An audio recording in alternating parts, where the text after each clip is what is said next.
Galloway's Support Through Sight Loss. Galloway's Get Active presents Chris Fisher, the blind woodturner. So, hello, and on today's Get Active Zoom call, we've got Chris Fisher, who is the blind woodturner, joining us today. So, welcome, Chris, and thanks for joining us. Hi guys, thanks for asking me to come along, and I hope you're all well, apart from Andrew there that's got the sniffles. But that's it. So, Chris, can you just tell us a little bit, if it's okay, about how you became visually impaired or blind, whichever way you want to call it? And I think from what I was reading, it was quite a big change and quite a sudden change. So. Yeah, well, I'm totally blind. I've no vision at all. And it's 12 years ago this month that I woke up one Sunday morning with really blurred vision and didn't know what was going on, and thought, oh, well, it might clear up in an hour or two, but it didn't. So we got an emergency appointment at the optometrist, and my eyes were non-responsive, both to light stimulus and drops, but he managed to have a look at my eyes, and the back of both my eyes were badly swollen. So he said, you need to go to the Manchester Eye Hospital tomorrow, was the earliest I could get in. So I went, and they thought it could have been at first early onset of macular degeneration or uveitis, and in that first week, I was at the eye hospital every day having tests, and I started going blind in that first week. It had already progressed from a blurriness to parts of my eyesight disappearing. And then cut a long story short, 4 weeks later I'm completely blind. They did the angiogram, and my retinas had been irreparably damaged due to toxoplasmosis. Right, so that's from animals. Is that the one that you can get from cats and dogs, is it? Yeah. So prior to that then, Chris, had you done any wood turning at all before that, or? No, none whatsoever. I've got an engineering background, and I was doing car body work for BMW before I lost my sight. So I've always been sort of like practical, hands-on engineering background, but I'd never done wood turning. It had been phased out of the school I attended many years before I was there, it was probably about 5 or 6 years after going blind that I took up wood turning. It wasn't straight after going blind, because I had 3 or 4 years of really bad anxiety and other side effects and things. But yeah, I'm a self-taught, totally blind wood turner. Yeah. So like I say, it is when you lose your sight, it's that bereavement process, and that you go through all those different emotions until you sort of something maybe twigs in you at the back of your head and thinks, I can still do things and get on, start to rebuild your life again, into it. So well, it was a bit more. It was a bit more than that for me. I was doing a cookery course at Bolton College for the blind, and just one day I felt gut-wrenchingly sick, and I had a full-on panic attack, and I was sick, and that was sort of like the start. It just hit me like someone flicking a switch, and then for 4 years I had muscle spasms, panic attacks, hallucinations, hot sweats. I had a support worker at the time, and some days I couldn't go out, and if I did venture out, I'd feel ill and have to go home, and I had suicidal thoughts as well. So right. I was that ill. So after quite a long period, I did the bereavement counselling with the RNIB, had 12 sessions of that, and my doctor put me on anxiety meds. But yeah, slowly but surely, you start getting some good days strung together, and you do start coming out the other side. And yeah, I'm so glad I stuck with it, and I didn't do anything, drastic. Yeah. But yeah, really, really difficult times, and I never candy coat it or hold back in my description of it. I was very, very near to checking out. I was that ill because of it. Yeah, there's a lot of people go through all the different emotions. You've got some people that are able to. What's just flashed up on me?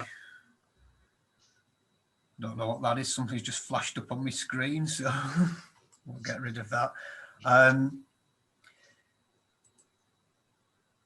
Oh, hold on, cancel. What's going on? I don't know what flashed up then. Something from Zoom flashed up, so hopefully everybody's still there. And yeah, we're all here, James. you can still hear us, right? That's okay. So yeah, it can affect people in different ways. Some people can deal with it pretty quick, and other people, probably some people sadly don't make it. So yeah. Well, I think also, because I went completely blind so fast, it wasn't, a congenital problem, or it's a massive change, isn't it?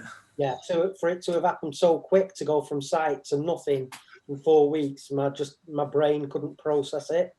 Yeah. So it manifests then in the symptoms that it did.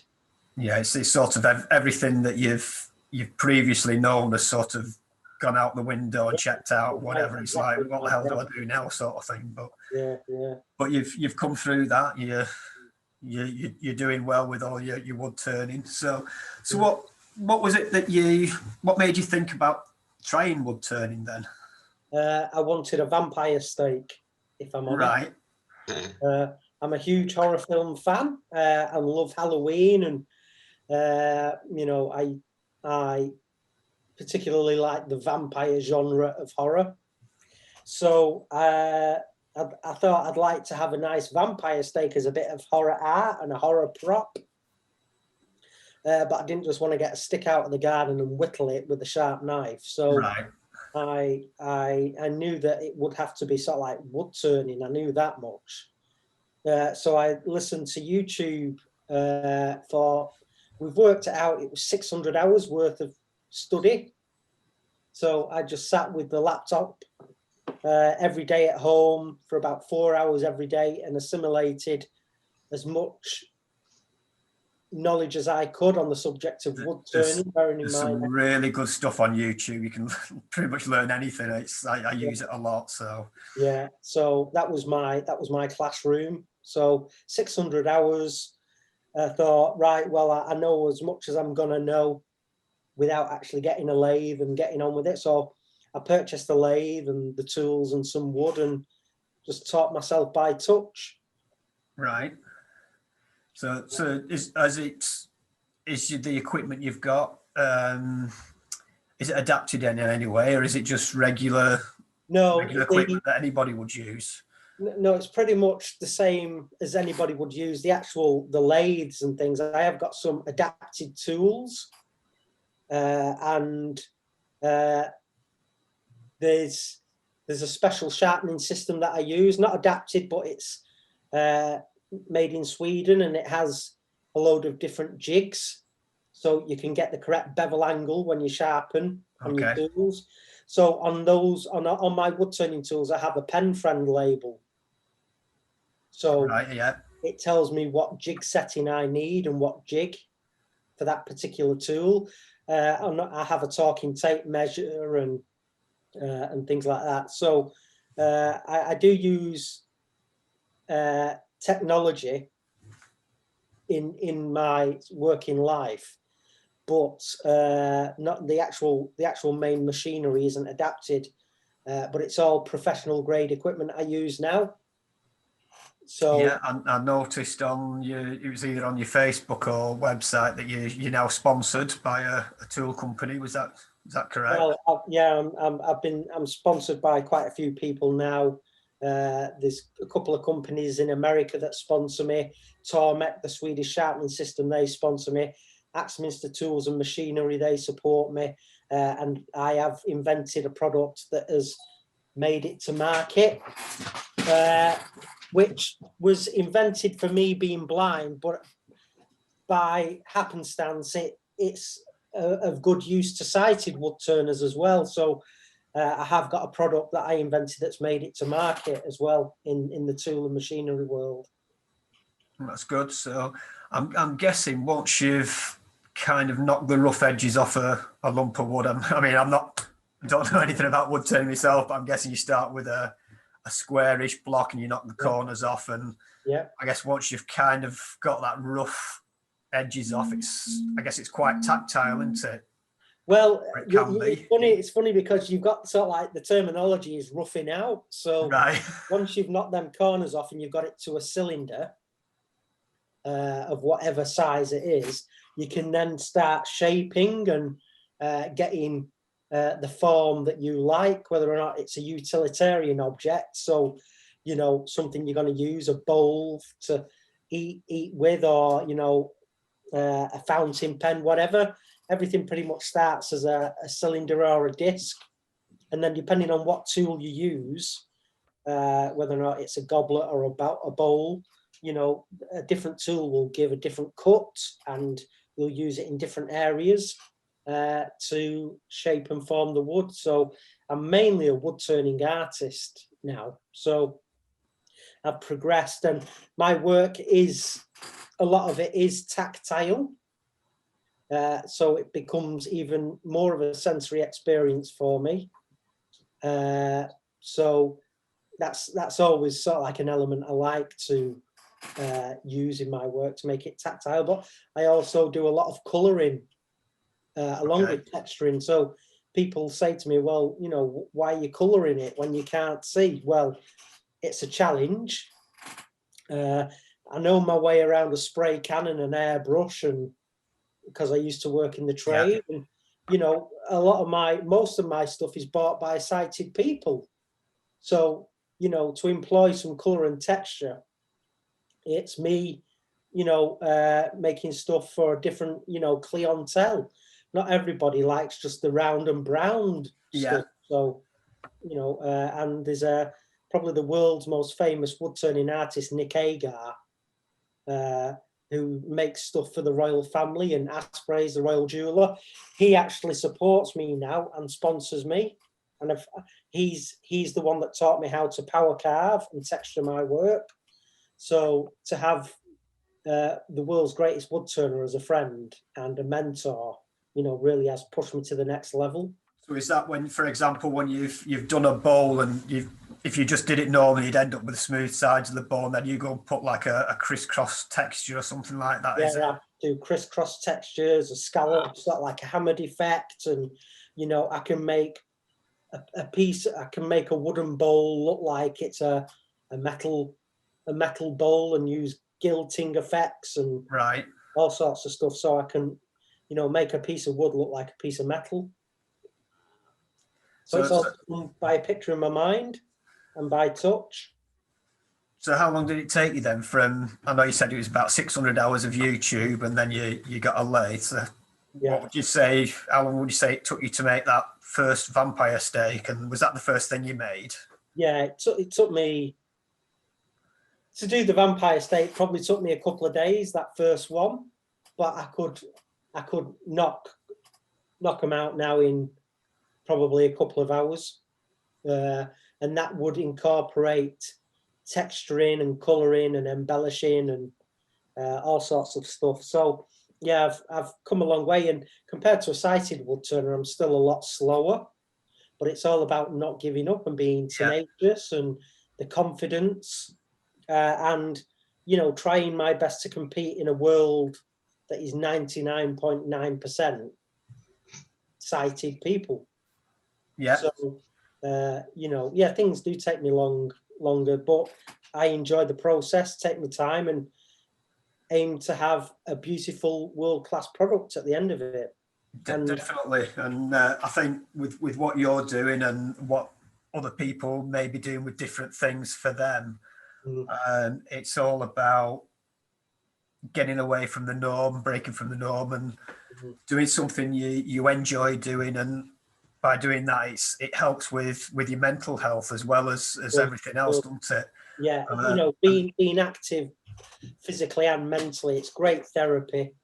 And if for me, when I'm in the workshop and you're focused on a particular project, or if it's a commission by a customer, you're not thinking about anything else. You're not thinking about your disability, or or the bills need paying or anything. You're focused, you're zoned in, and you're in this little world of your own. And kind of like a bit of relaxation therapy, I guess. yeah, and also because the machinery I use is hugely dangerous, even for a sighted person. Yeah, You have to concentrate. I can't take anything for granted. And we all know, the people in this chat now, that when you're visually impaired or blind, everything we do is a considered action. From the early days of being blind, counting footsteps and trailing everywhere, and it's hard work, concentrating so hard. But again, that makes it almost a euphoric experience when, after a day in the workshop, I go, wow, this is amazing, and this feels superb. And then someone will say, that is amazing. How much do you want for it? So yeah, I wouldn't change it for the world now. And being blind has made me the person, that I am today. And it's a strange thing, and I say it, but I don't want my eyesight back. It's yeah. I've heard other people say that, and to a certain degree, I can appreciate that myself, because there's since losing my sight, there's an awful lot of things that I've done, either new or enhanced from what I used to do, that I never even thought I'd be able to do. yeah. And one of the things for that is probably time wise, having the extra time to be able to have a go at doing things. Yeah. So yeah, I'm happy with who I am. I'm comfortable now. I don't really have any more anxiety or panic attacks. If I'm going to a new place and I don't know the environment or the layout, I can get a bit quiet and maybe get a bit of a dry throat, a lump in my throat, but that's all that I get now, and I can deal with that. But being the country's only totally blind professional wood turner, I have done hundreds of demonstrations all over the country, both in wood turning shops and tool and machinery stores, but I've been on stage at the NEC, the Harrogate Woodworking Show. I've been the guest professional wood turner for Tormec, the sharpening company. So, I love being on stage and performing, because not only do you have to wood turn, but you have to engage with your audience and explain what's going on and give them a great experience and keep safe and finish the project on time. So my mind is going a million miles an hour. But again, I thrive in that environment now. It's good that, like, say, one door shuts and yet another one opens, and you're probably, I'm going to be guessing here, but I would say you're probably in a better place now than what you were before your sight went. Yeah, I am. I am the happiest now I've ever been in my life, probably.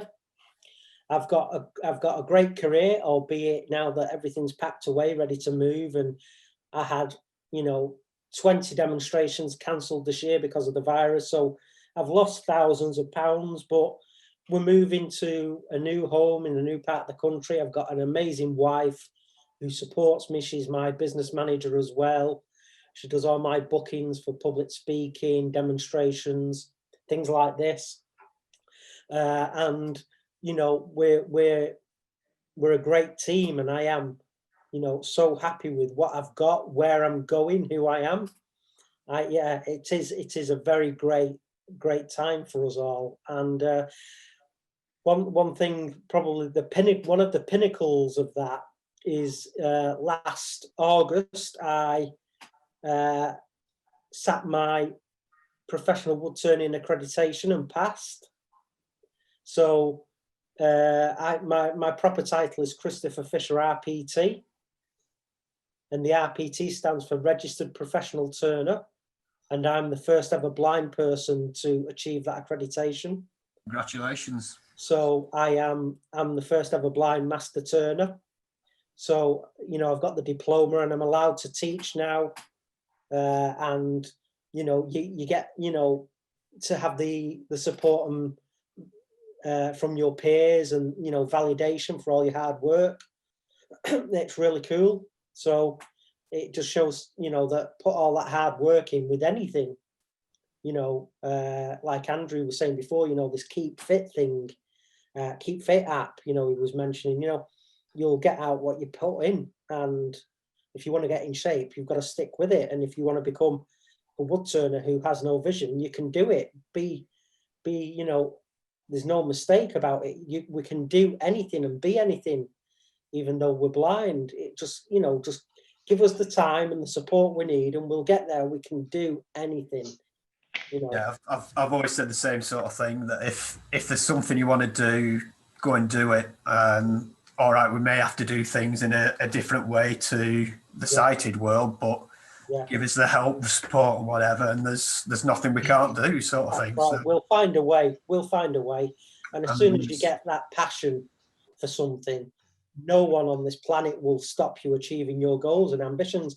And you know, with the activities that Galloway's provide, you know, with the kayaking and the archery and things like that, you know, if you go, I really love this, there's no one but yourself that can stop you from achieving the highest of highs in that, you know. So yeah, we just have to believe in ourselves and take our time and we'll get there. And it's a really positive message, that, you know, for people that are going through sight loss now and the worrying, and you know, it's not the end, it's just a different path. And there's the technology out there and adaptations and support from charities and groups, and you know, you will get there. It's not easy, it's bloody tough, but you'll get there.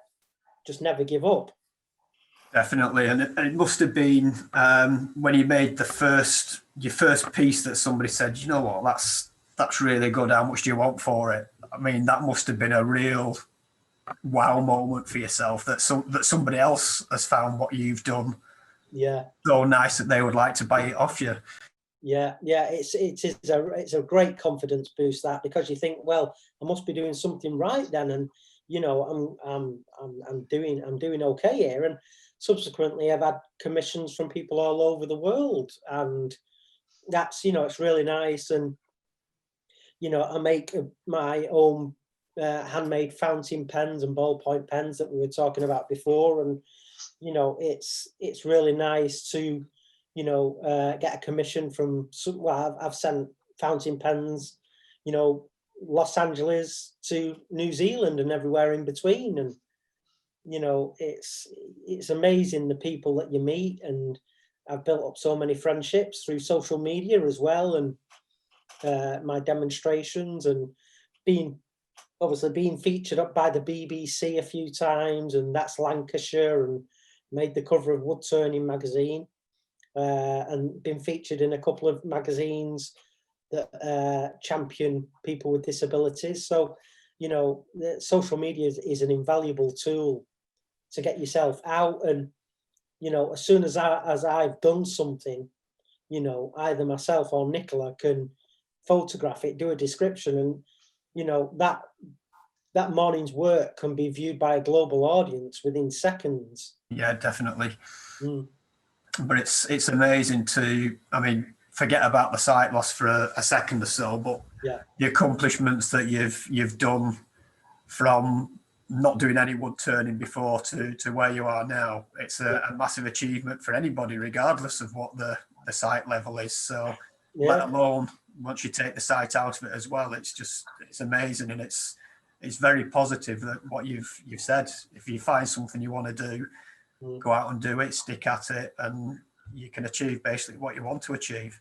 The only thing we probably can't do is become a fighter pilot, but who knows, Well, that's probably the case, but we did have one of our AGMs. We had a guy did a talk to us called Miles Hilton Barber.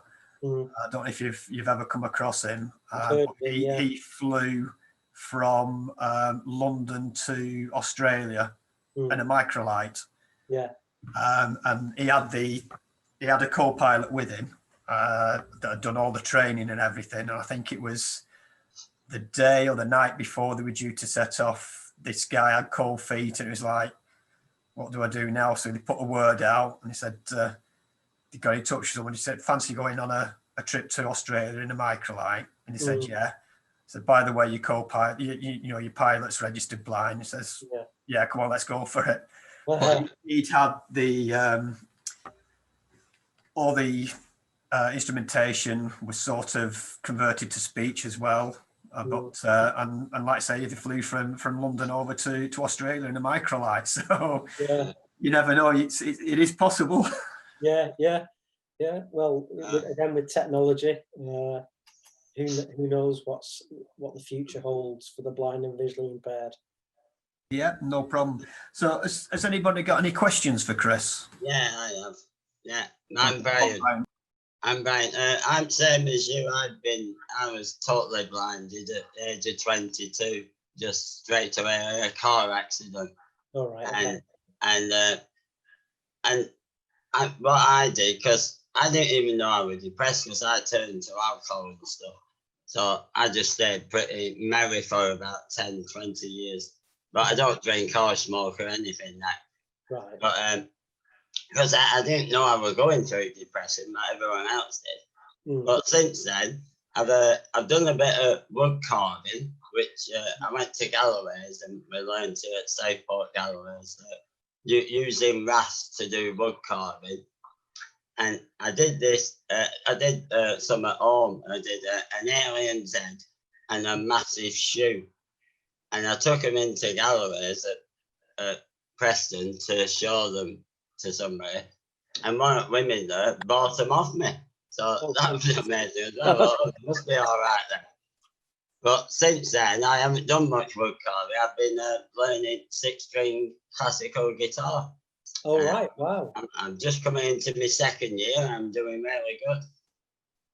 Well, that's amazing, and another great story of, you know, hope for people. You know, it's there for us to grab hold of, and you can always go to that back to wood carving if you so choose in a year or two. But you know, it's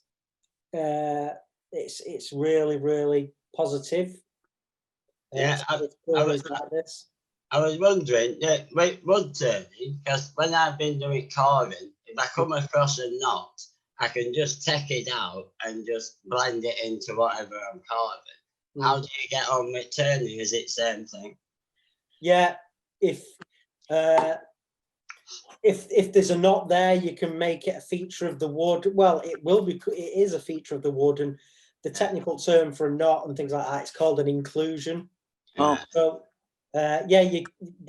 unless it's an unstable knot and it flies out at high speed on your lathe, it'll be a permanent feature of your piece, and it'll add character and some enhanced beauty to the piece. So yeah, I've not met a knot yet that I couldn't best. I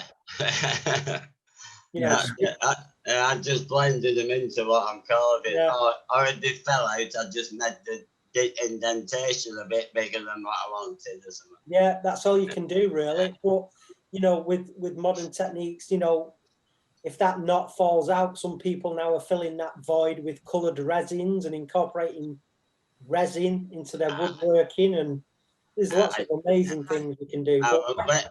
When I could see, I was a wood frame maker, and if we had a knot fall out of the wood, I used to mix glue with sawdust and that and fill it in and stain it and all sorts. Yeah. That's, you got an instant match then for the wood type. Yeah, that's it. Yeah, because if you were using metal, you just weld another bit of metal in or something like that, and it's done into it with metal. Whereas wood, it's a bit more work involved to to do that. It's good to play with, though. I do love wood. I do love playing with it. The route you want it to, won't it? Yeah, it's a lot of fun, and because it's a natural material, it's flexing and moving, and when it's on the lathe, it's talking to you, and you can feel the vibrations, and it is a great sensory experience, and it's so warm to touch, and it's tactile, and yeah, you've also got the smell of the different types of woods and things like that as well. Haven't you? Yeah. It must be lovely going into your workshop when you're in the middle of turning something. And it is, and you get some very aromatic woods like cedar, and lovely piece of walnut or some. Pitch pine smells good. Yeah, pitch pine's got a good warmth to it. Smells beautiful. Nice and soft, isn't it, pine, as opposed to oak? It is soft, but it splinters and it's very fibrous, so it's great for practicing. So your tools have got to be very, very sharp when you're turning pine. But you can make some amazing things out of pine. I mean, there's a billion kitchen tables with pine chairs and table legs, so it's workable. And some people say, oh, don't turn pine, it's rubbish. I've turned lots of pine, and it's cheap, isn't it, pine? Because I'm just taking delivery of accessible. It smells great. So I've turned everything from sustainable South American and African exotics to all the traditional English hardwoods. In fact, I'm sponsored by British Hardwoods, so they send me as much wood as I need. And they're all walnut, yew, oak, ash, things like that. Right. Do you have a log burner for your offcuts? No. No, I think we might invest in a fire pit when we move. Or a rabbit for sawdust. Yeah, rabbit for sawdust, yeah. What would you say your favourite wood was, Chris, for turning?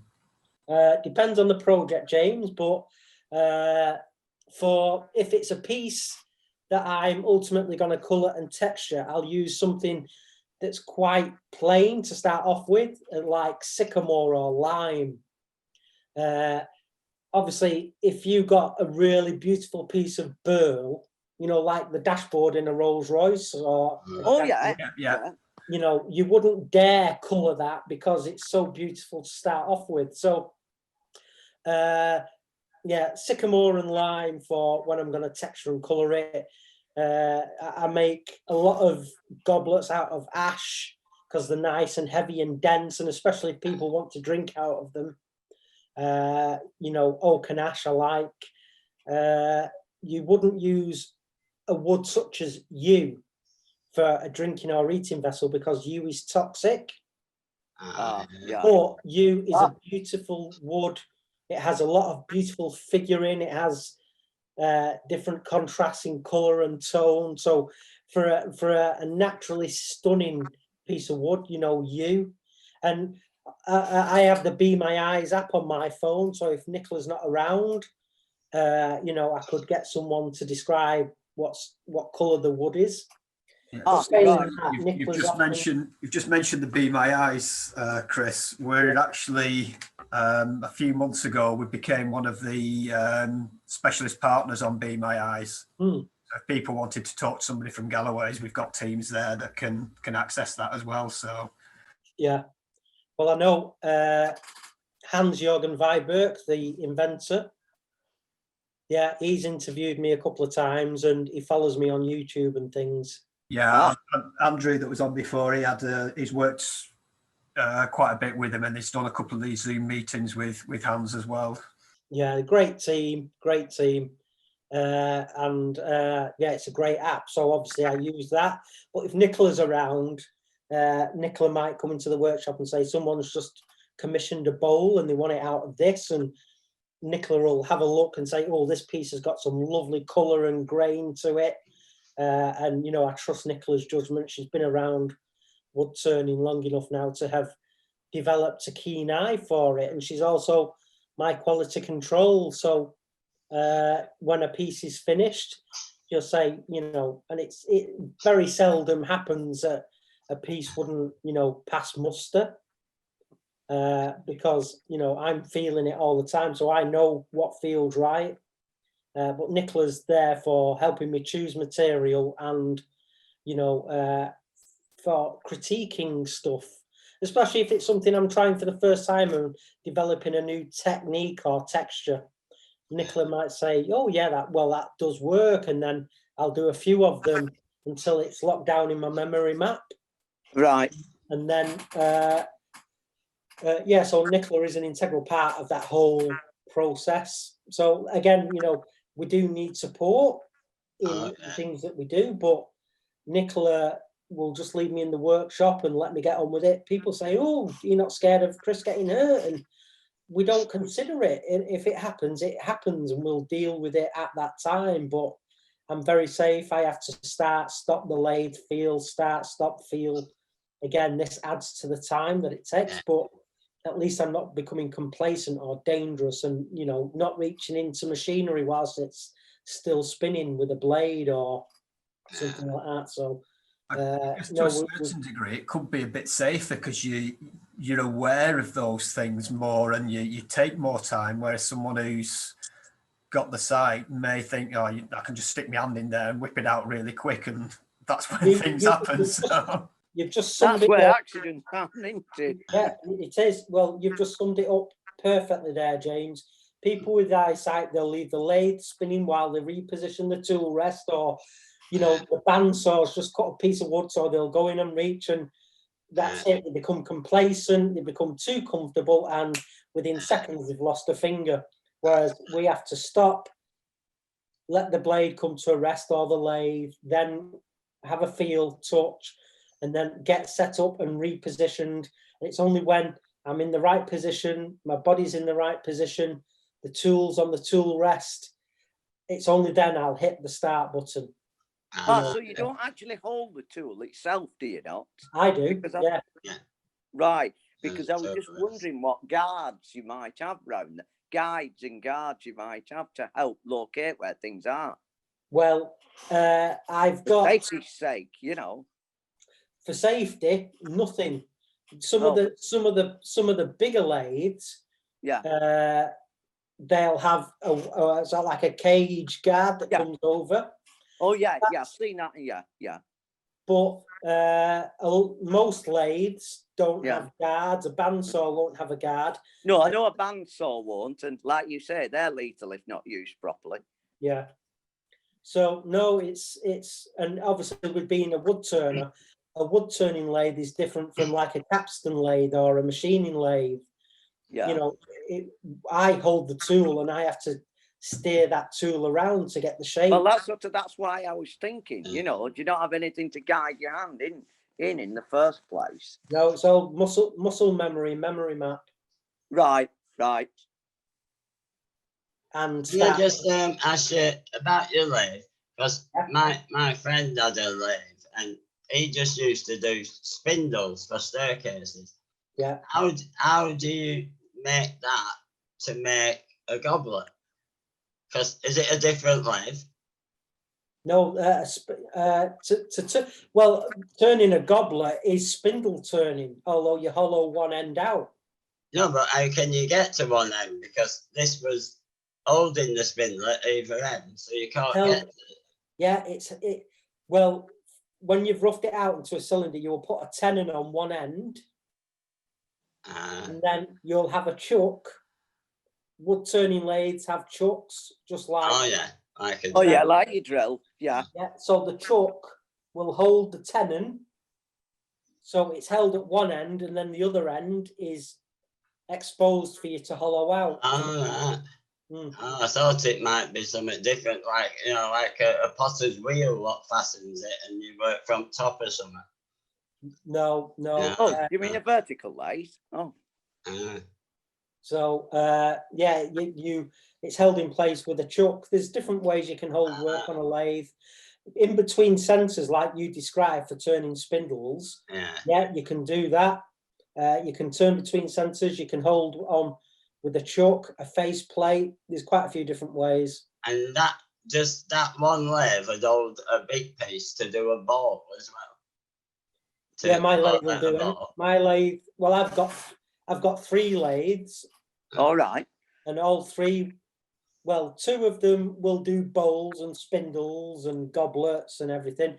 And then I've got a small lathe called a Precision Pro, and it's a professional pen lathe for doing pens. So that's tiny, really, that lathe. It's only about 13 inches long. But my other lathes will like do... a lathe equivalent of the Dremel tools and things like that with the tiny... Yeah, it's again a trade quality, professional quality lathe, but it's called the Precision Pro. So if you're just turning pens, it's handy. And I have my lathe set up, for different jobs. So my main lathe, that's sort of like what I'll do most of my work on: bowls and goblets, candlesticks and things like that. And then the other 2 lathes are set up for pen turning. I've never actually seen a lathe. I've only heard them talked about. I've never seen anybody use one. That's why I was asking. I've not got a clue how they work. Oh, I thought they just held a piece of wood and you could carve like a spindle. I didn't know you could do goblets and things like that. Yeah, it's amazing the amount of things you can do with them. I can vaguely remember when I was doing woodwork at school, and I think when we took the O level, the thing we had to make was something laminated. So what we did was we got blocks of alternate colours of wood. I can't remember. I think one was pine and one was a darker coloured wood. Yeah. We glued the blocks together and we put it on the lathe and made it into like a candlestick. So I can remember doing that, but that's about the only thing I can remember doing. And in the woodwork, we'd never, through all the teaching and stuff, we never even come across this. And then suddenly it's on the exam. It's like, what the hell do we do now, sort of thing. But it was quite interesting actually using the lathe and seeing how you can turn like a square piece of wood into a cylinder. Yeah, it's a lot of fun. And yeah, what you're talking about there. Quite hard, is it? Yeah. Quite hard, is it, to do something circular? Is it hard? Yeah. You mean a cylinder or a sphere? Well, to get a cylinder, because you won't be doing anything sphere shape, will you? Yeah. Have you? Yeah, well, that will be very hard then. Yeah, well, you can get if you're not that great, you can get a jig which will hold the tool and do the sphere for you. Right. Or you can just turn it yourself by hand. So yeah, well, if you think about the top of a stair newel post, a lot of them. Oh, they are, yeah. You don't see those now so much, do you? No, but yeah, what James was talking about, that's called segmented wood turning, where you glue a load of blocks together of different colours and turn it. So yeah. Lathes are great fun. I love them, and you can do so much with them.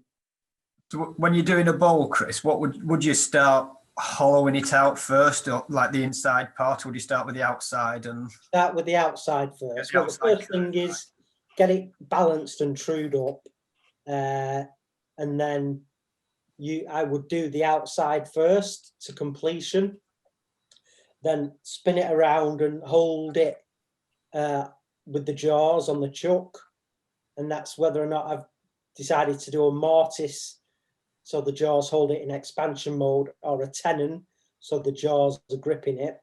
You can use either, and then I will hollow out the bowl then and complete it on the inside, and then it's done. But yeah, they should just take off with a bandsaw. Yeah. Yeah. I bet when you've done your goblet and you've got it to perfection on the outside, when you were doing your first one, hollowing it out, I bet that was nerve-wracking in case you went through the side. Yeah, well, it's different with the goblet. I do the hollowing out first. All right. And then I do the outside. But with doing bowls in the early days, I'd pop through the bottom quite a few times. Oh, had you? Right. So because obviously I couldn't see how deep I was going. No. So in the early days, I made a lot of wooden funnels. But I've got a specially made depth gauge now, so Right. I can slide that into the hollowed out portion of the bowl. Right. Then by touch, I can tell how much material I've got left before I pop through the bottom.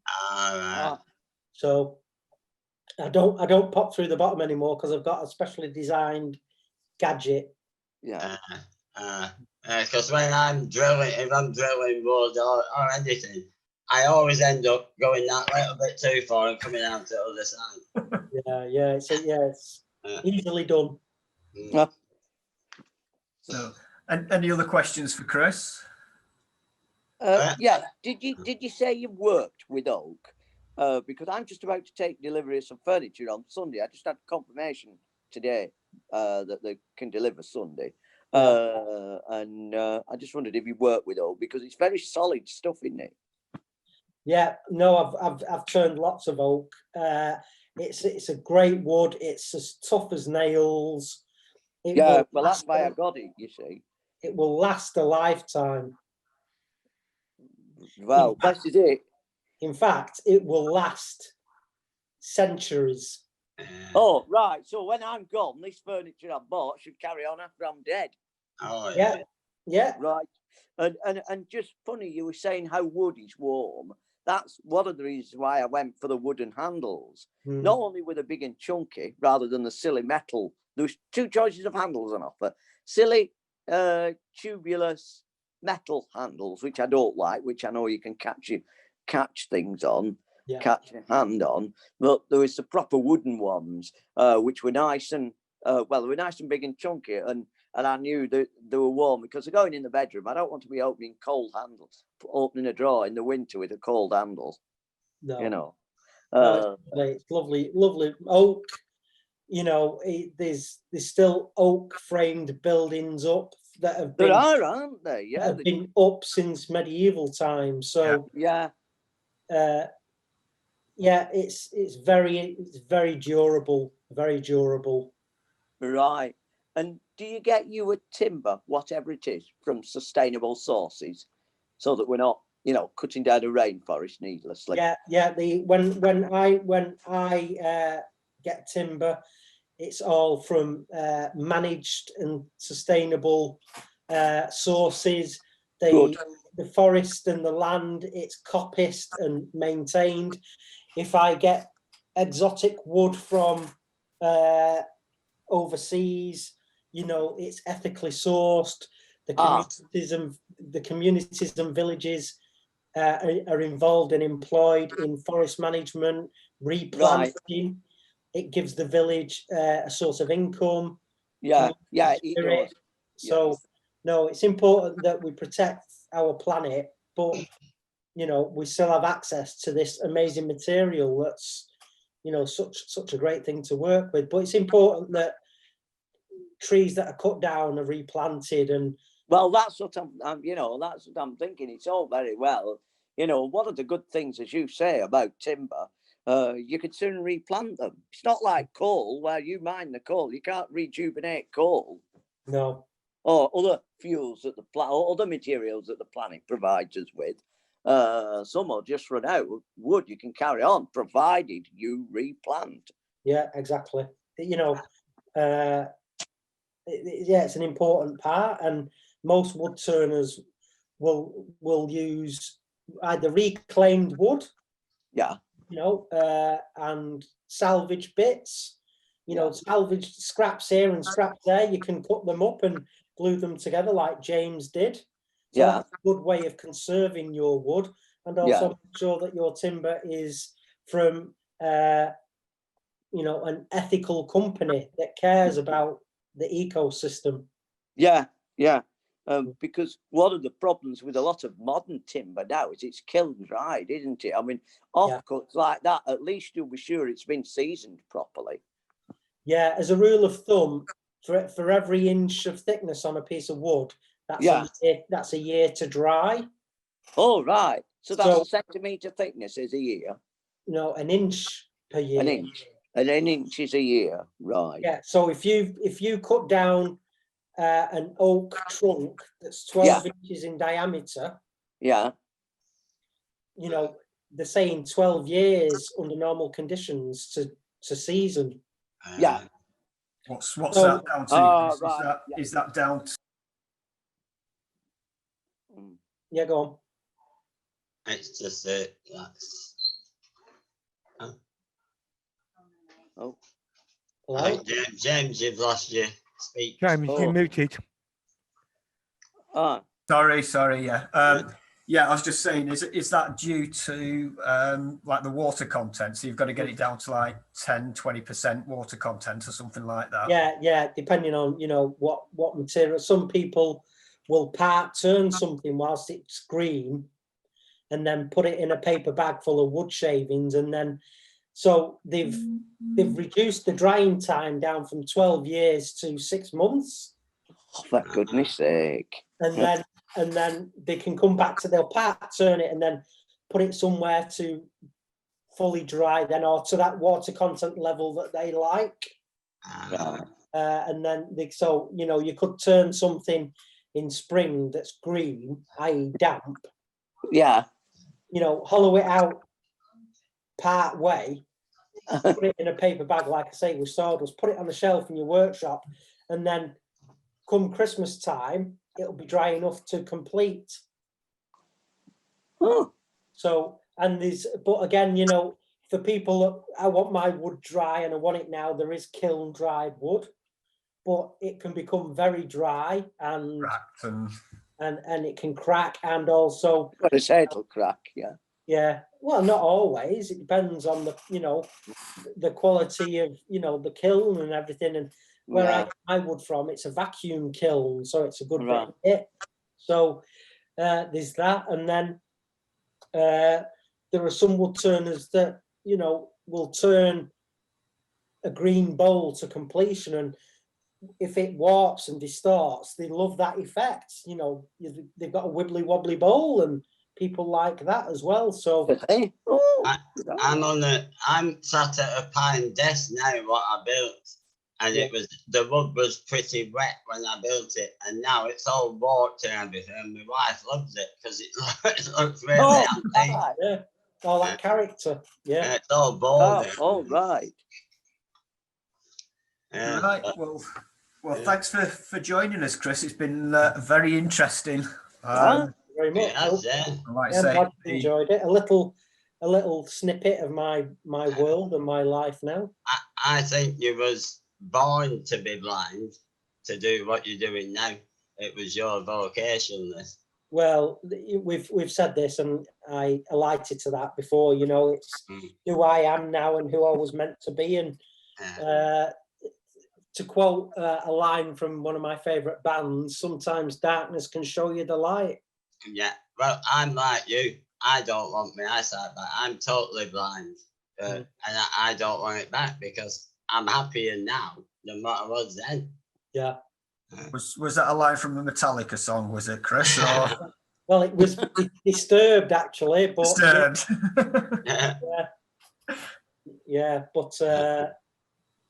I mean, I think it's a really good saying that, and I feel very happy with who I am and where I am. I'm a bit like James as well. The stuff I've got time to do now, which I wouldn't have had if I could say I'd have been work all the time, not got time to do what I want to do. Yeah. Well, Chris, I think what would be nice if and when we get back to some form of normality and all this lockdown and everything, maybe at some point in the future you could come to Galloway's and maybe do a demonstration or something, if that was possible. I'm sure people would like to see that. Yeah, that'd be brilliant. We have a woodwork class, haven't we, at Southport? I've never been to it, but you know, it's just in the wrong place for me, you know. No, it's possible. Yeah, completely possible, and we can sort something out in the future. So, I mean, it may be that bring some of your things with you, and you know, maybe people might want to buy something or commission something from you. So it's who knows? That'd be lovely. But yeah, we're open to discussions regarding a demonstration for you guys in the future. Yeah, you don't do furniture, do you? It's only objects, isn't it? No, I'm not. I'm not a production turner because, production turning, doing 150 stair spindles. Yeah. It's I can't even see the first one I've done, let alone. Yeah. It's not impossible. No. It would take months and months and months. Yeah. So, I'm more sort of like bespoke one-offs. Yeah, I'm with you now. Yeah. Production turning, it's best left to the sighted turners. I guess a lot of that's automated as well with the stair spindles and things. It'll just be on an automated factory, wouldn't it? And a lot of production turners I know, they've got the skill to freehand, a batch of 50 spindles, but sometimes if they've got a really busy workload, they'll put it on the copier lathe, so they'll turn the first one themselves to the drawing. And then they'll put it in the copier lathe and it'll copy it and just churn them out. Right. Right. Because the legs of some chairs I've ordered must have been done on a lathe at some point. I'm picking them up tomorrow. They're thick at one end and narrow at the other. Well, that would have had to have been turned if they taper down. Yeah. Oh, I mean, I can do all that. It's just, it's for speed, really. Yeah, the speed. Yeah. So I'm capable of hand turning a spindle, but if someone says I want 50 by the end of the week, it's not possible. You either need a full-on production turner or someone with a CNC wood lathe where it can all do it by a program. Yeah.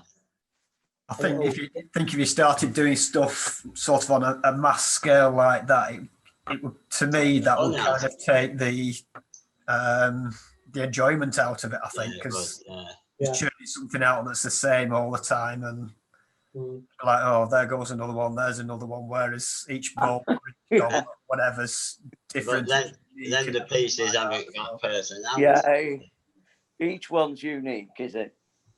Yeah, everything I make, it's unique, it's bespoke. It's a one-off, and that adds, not only to the uniqueness of it, but the story that's gone behind that item as well. A lot of people love my stuff because there's a story behind it of tenacity and overcoming adversity, and a lot of love and energy has gone into that piece. And they appreciate that. So, and every piece of wood's different as well. Like you say, you're not going to get a knot in the same place every time, are you? No. All the grain. It's not going to everything I make is as unique as a fingerprint. Yeah. No two bits of wood the same. No. No, I remember my granddad. He died when I was about 2, but he was a joiner, and when he married me gran as a wedding present, he'd made a dining set. So he got a table, chairs, and everything. Yeah, it was all walnut. He did the veneers and everything on the table, and using the grains of the veneers. My mum and dad have still got the set now. But there's James. Yeah, but when you look at the veneer patterns on it, there's like a big butterfly that you can see. You can see the shape of the butterfly. A lion's head that you can see in it with all everything like that, and that's just through the way the veneer's been cut and the grain on the walnut and everything. It's really nice piece to see it. So. Yeah, I think we just need, because it's that old now. I think we just need to get the lacquer stripped off and get it re-lacquered and all the bits filled out. But it's a really nice piece of wood. So, and like I say, that's really lasted. So that must be 80 odd years old, I'm guessing now. So yeah, well, again, walnut. It's a very, very durable, hard-wearing wood. That's why it's used in a lot of gun stocks, walnut gun stocks. like I say, this dining set, it's used on a daily basis. Mum and Dad are always using it, and it's Right. kind of always been there in my life as well. So, but right. So, any last questions for Chris? I know he's going to be a busy guy. Lacquer. Just a quick one. Lacquer's not the same as varnish, is it? Because these straws I'm getting are covered in a lacquer. Yeah, no, you'll get lacquers for wood, and it's different from a varnish. Yeah. Lacquers, they're applied through a spray gun. So, right, you know, the lacquer that's been applied to your furniture has probably been sprayed on.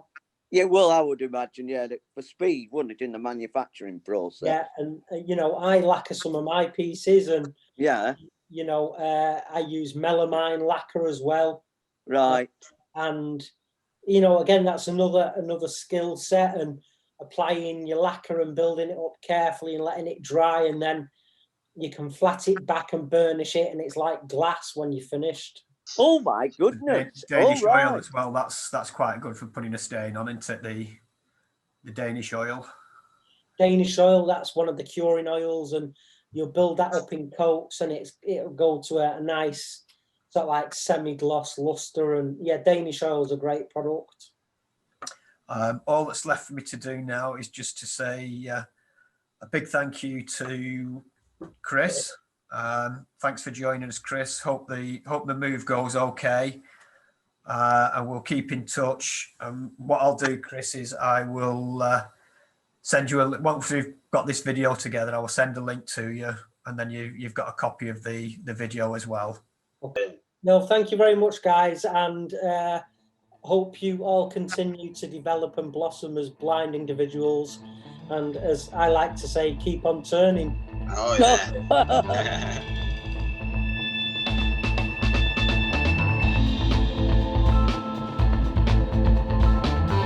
Galloway's, support through sight loss.